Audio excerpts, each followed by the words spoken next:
வணக்கம். இன்னைக்கு நம்ம என்ன ரெசிபி பார்க்க போறோம்னா, சிம்பிளான, ஈஸியான, டேஸ்டியான தேங்காய் பால் சாதம். நம்ம சேனலை நீங்கள் ஃபஸ்ட் டைம் பார்க்குறதா இருந்தால் மறக்காமல் சப்ஸ்கிரைப் பண்ணிக்கோங்க. அண்ட் இந்த வீடியோ கீழே ஒரு லைக் கொடுத்துக்கோங்க. அண்ட் இந்த வீடியோக்கு ஹைப் கொடுத்துக்கோங்க. ரொம்ப சிம்பிளான ஒரு தேங்காய் பால் சாதம் எப்படி செய்யலான்னு பார்க்கலாமா? தேவையான பொருள் தேங்காய், வெங்காயம், பச்சை மிளகாய், இஞ்சி, பூண்டு, புதினா, கொத்தமல்லி, அவ்வளோதான். அடுத்து நம்ம இதை இன்றைக்கி பாஸ்மதி ரைஸ் வச்சு செய்ய போகிறோம். நான் இன்றைக்கி 2 டம்ளர் அரிசி எடுத்திருக்கேன். 2 டம்ளர் அரிசியை நம்ம நல்லா வாஷ் பண்ணிவிட்டு அதை தண்ணி ஊற்றி ஒரு அரை மணி நேரம் ஊற வச்சுக்கலாம். நம்ம இந்த அரிசி ஊற வச்சுட்டு மற்றதெல்லாம் நம்ம ரெடி பண்ணிடலாம். எல்லாமே கரெக்டாக இருக்கும். இதுவும் அரிசி ஊறி வரும். இப்போ அடுத்து நம்ம தேங்காய் உடைச்சிட்டு அந்த தேங்காய் நம்ம அதில் நல்ல பீஸாக சின்ன சின்ன பீஸாக போட்டு கட் பண்ணிவிட்டு அதை நம்ம மிக்சியில் போட்டு அரைச்சி பால் எடுத்துக்கலாம். நீங்கள் துருவிலாம் சேர்க்கணும் அப்படின்னு அவசியம் இல்லை. துருவினா ரொம்ப டைம் எடுக்கும். அதனால் நம்ம இந்த மாதிரி தேங்காவை சின்ன சின்ன பீஸாக கட் பண்ணிவிட்டு அதை நம்ம மிக்ஸி ஜாரில் போட்டு அரைச்சிட்டு அதோட தேங்காய் பால் நல்லா வடிகட்டி எடுத்துக்கோங்க. உங்கள்கிட்ட ஒயிட் கிளாத் இருந்தால் நீங்கள் ஒயிட் கிளாத் வச்சு வடிகட்டிக்கலாம். அப்படி இல்லைனா இந்த மாதிரி ஃபில்டர் இருந்தாலும் ஃபில்டர் வச்சு அந்த தேங்காய் பாலை மட்டும் ஸ்ட்ரெயின் பண்ணி எடுத்துருங்க. இப்போ பார்த்திங்களா எவ்வளோ தேங்காய் பால். இந்த மாதிரி தேங்காய் பால் எடுத்து வச்சுக்கோங்க. நம்ம 2 டம்ளர் அரிசி சேர்த்துருக்கோம். ஸோ 2 டம்ளர் அரிசிக்கு 4 டம்ளர் வரா மாதிரி தேங்காய் பால் எடுத்துக்கோங்க. அப்படி தேங்காய் பால் கொஞ்சம் கம்மியாக இருந்துச்சுன்னா அதுக்கு நம்ம கொஞ்சமாக அதில் தண்ணி சேர்த்து 4 டம்ளர் வரா மாதிரி எடுத்து வச்சுக்கலாம். இப்போ அடுத்து நம்ம காரத்துக்கு இதில் மிளகாய் தூள்லாம் சேர்க்க போகிறது கிடையாது. இஞ்சி, பூண்டு, பச்சை மிளகாய் அவ்வளோதான் சேர்க்க போகிறோம். மிளகாய் தூள் இதில் சேர்க்க மாட்டோம். இப்போ இஞ்சி பூண்டை நம்ம அரைச்சி பேஸ்ட் மாதிரி எடுத்து வச்சுக்கலாம். அடுத்து பச்சை மிளகாய் ஒரு 3லேருந்து 4 பச்சை மிளகாய் அளவுக்கு எடுத்து வச்சுக்கோங்க. அடுத்து வெங்காயத்தை இந்த மாதிரி ஸ்லைஸ் பண்ணி எடுத்துக்கோங்க. பொடி பொடியாக கட் பண்ண வேண்டாம். நீட்டாக ஸ்லைஸ் பண்ணி எடுத்துக்கோங்க.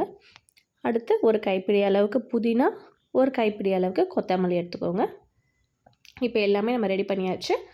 இப்போது எப்படி செய்யலான்னு பார்க்கலாம். ஒரு குக்கர் வச்சுக்கோங்க. குக்கரில் கொஞ்சமாக எண்ணெய் சேர்த்துக்கோங்க. எண்ணெய் சேர்த்துட்டு அதில் பிரிஞ்சி இலை 2 தாளிக்கிறதுக்கு, அடுத்து ஒரு சின்ன துண்டு பட்டை, அடுத்து ஒரு அன்னாச்சி பூ, அடுத்து கொஞ்சமாக வாசனைக்கு இந்த கடல் பாசி சேர்த்துக்கோங்க. அடுத்து 2 கிராம்பு, ஒரு ஏலக்காய், இது எல்லாமே வாசனைக்காக சேர்த்துக்கோங்க. அடுத்து ஒரே ஒரு ஸ்பூன் ஜீரகம் சேர்த்துக்கோங்க. அடுத்து கொஞ்சமாக ஒரு 1/4 ஸ்பூன் அளவுக்கு சோம்பு சேர்த்துக்கோங்க. இது எல்லாமே உங்களோட அந்த தேங்காய் பால் சாதத்துக்கு நல்லா வாசனை கொடுக்கும். இதுதான் ஒரு தாளிப்பு. இப்போ அடுத்து நம்ம கட் பண்ணி வச்சுருக்க வெங்காயம் இதில் சேர்த்துக்கலாம். கட் பண்ணி வச்சுருக்க வெங்காயத்தை சேர்த்துட்டு நல்லா வதக்கி விடுங்க. வெங்காயம் நல்லா கலர் சேஞ்ச் ஆகணும். அது வரைக்கும் நல்லா வதக்கி விடுங்க. இந்த வெங்காயம் சீக்கிரமாக வதங்கிறதுக்கு இதில் நம்ம கொஞ்சம் உப்பு சேர்த்துக்கலாம். உப்பு சேர்த்து வதக்குனிங்கன்னா வெங்காயம் சீக்கிரம் வதங்கிடும். அதனால் உப்பு சேர்த்துட்டு வதக்கி விடுங்க. அடுத்து நம்ம கட் பண்ணி வச்சுருந்தோம் இல்லையா பச்சை மிளகாய், அந்த பச்சை மிளகாவை இதோட சேர்த்துக்கலாம். உங்கள் காரத்துக்கு ஏற்ற மாதிரி சேர்த்துக்கோங்க. 3 அல்லது 4. அடுத்து அரைச்சி வச்சுருந்த இஞ்சி பூண்டு பேஸ்ட் அதையும் இதோட சேர்த்துட்டு நல்லா வதக்கி விடுங்க. அடுத்து நம்ம க்ளீன் பண்ணி வச்சுருந்த கொத்தமல்லி அதோட சேர்த்து நல்லா வதக்குங்க. அடுத்து புதினா, கொத்தமல்லி 2த்தையும் சேர்த்துட்டு நல்லா வதக்கி விடுங்க. இது 2மே நல்ல ஒரு ஃப்ளேவர் கொடுக்கும் அந்த ரைஸ்க்கு. அதனால இது 2த்தையும் சேர்த்து நல்லா வதக்கி விடுங்க.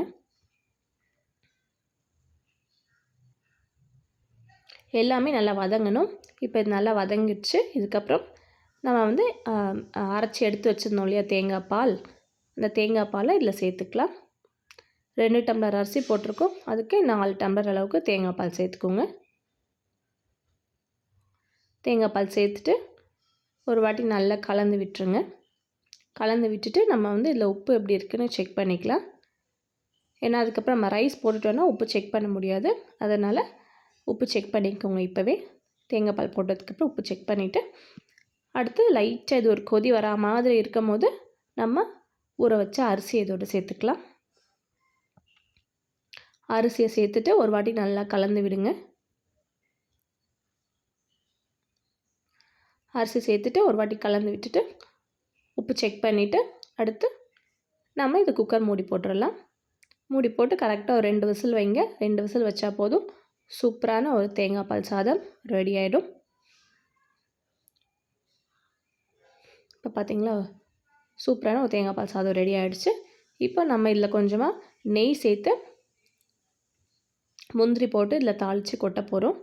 இன்னும் நல்லா டேஸ்ட்டாக இருக்கும். நம்ம ஸ்டார்டிங்கில் நெய் சேர்க்கல, அதனால் கொஞ்சம் நெய் இப்போ சேர்த்துக்கோங்க. நெய் சேர்த்துட்டு கொஞ்சம் முந்திரியை வந்து நான் உடச்சி வச்சுருக்கேன். அதை போட்டு முந்திரி நல்லா வறுத்துட்டு அந்த நெய்யோடு சேர்த்து அந்த முந்திரி அதோட சேர்த்துக்கோங்க. நல்லா ஃப்ளேவர்ஃபுல்லாக இருக்கும். குழந்தைங்க விரும்பி சாப்பிடுவாங்க. இந்த மாதிரி நீங்கள் செய்யலைன்னா இந்த முறையில் செஞ்சு பாருங்கள். சூப்பராக இருக்கும். கண்டிப்பாக செஞ்சு பார்த்துட்டு எப்படி இருக்குன்னு கமெண்ட்ஸில் சொல்லுங்கள். இந்த வீடியோ உங்களுக்கு பிடிச்சதுன்னா மறக்காமல் லைக் பண்ணிக்கோங்க, சப்ஸ்கிரைப் பண்ணிக்கோங்க. நம்ம சேனலை ஃபாலோ பண்ணுங்கள். நிறைய ரெசிபிஸ் உங்களுக்காக இருக்குது.